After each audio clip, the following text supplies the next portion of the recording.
પૂર્ણા તળાવ પાસેની સોસાયટીઓમાં દર વર્ષની જેમ આ વર્ષે પણ વરસાદના કારણે લોકોના ઘરોમાં પાણી ઘૂસી જતા અનેક મુશ્કેલીઓનો સામનો કરવાની ફરજ પડી હતી।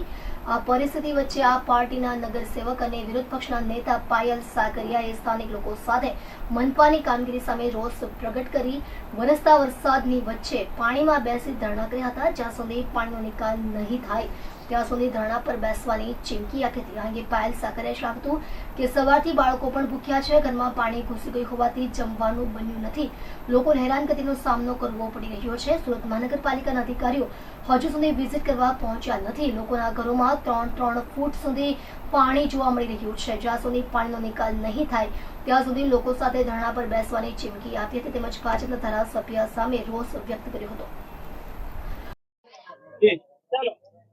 સૌને નમસ્કાર, હું છું પાયલ સાકરિયા, સુરત મહાનગરપાલિકા વિરોધ પક્ષ નેતા અને મારી સાથે મારા સાથી કોર્પોરેટર શોભનાબેન કેવડિયા તેમજ તમામ મહિલા આગેવાનો અને તમામ સોસાયટીની બહેનો સાથે આજે અમે પૂર્ણાગામ તળાવ ખાતે અમે બધા બેઠા છીએ પાણીમાં।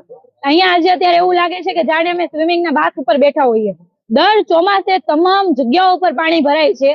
ગયા વર્ષે ને આગલા વર્ષે મેયર ત્યારે હેમાલીબેન હતા ત્યારે આવ્યા, સ્થાનિકોએ ઉડિયો બોલાવીને એને ભગાડેલા। આટલી પરિસ્થિતિ સામે ફેસ કરે છે છતાં પણ એનું નિરાકરણના નામે ઝીરો। આ બાબતે જ્યારે અમે રજૂઆત કરવા ઉભા થઈએ ત્યારે આ જ ભાજપી શાસકો ખાકા ફોજદારી કરતા હોય કે ભાઈ સુરત સિટી સ્માર્ટ સિટી છે, આપણને તમામ અલગ અલગ પ્રકારના એવોર્ડ મળે છે। અત્યારે તમામ જગ્યાઓ પર પાણી ભરાણું છે ને તમામ ભાજપના જે કહેવાય ને કે ડેડકા જેવા બધા હંતાઈ ગયા છે। જયારે ચૂંટણી આવશે ત્યારે ડેડકાની જેમ બહાર આવશે। અહીંના સ્થાનિક ધારાસભ્ય પ્રફુલભાઈ પાનસેરિયા જયારે બીજી જગ્યાઓ પર ચૂંટણી હોય ત્યારે ત્યાં મોટી ખાકા ફોજદારી કરતા હોય, જ્યારથી એ ધારાસભ્ય બન્યા છે ત્યારથી ખોવાઈ ગયા છે। અહીંયા જો રોડનું ખાતમુહૂર્ત કરવાનું હોય તો ધારાસભ્યને એની આખી ટોળકી આવી જશે, પરંતુ જયારે પાણી ભરાતું હોય, લોકો હેરાન થતા હોય ત્યારે આ ધારાસભ્યને એની આખી ટોળકી ખોવાઈ જાય છે।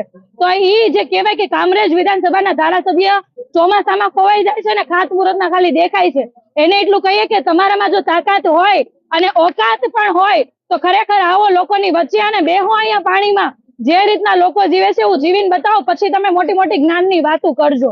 અને આજે અમે એટલા માટે બેઠા છીએ જ્યાં સુધી અહીંયા અધિકારીઓ હાજર નહીં થાય અને જવાબ નહીં આપે કે આનું કારણ શું, આનું નિરાકરણ શું થાય, ત્યાં સુધી આજે અમે મારા સાથી કોર્પોરેટર ને તમામ ટીમ સાથે અમે અહીંયા બેસવાના છીએ।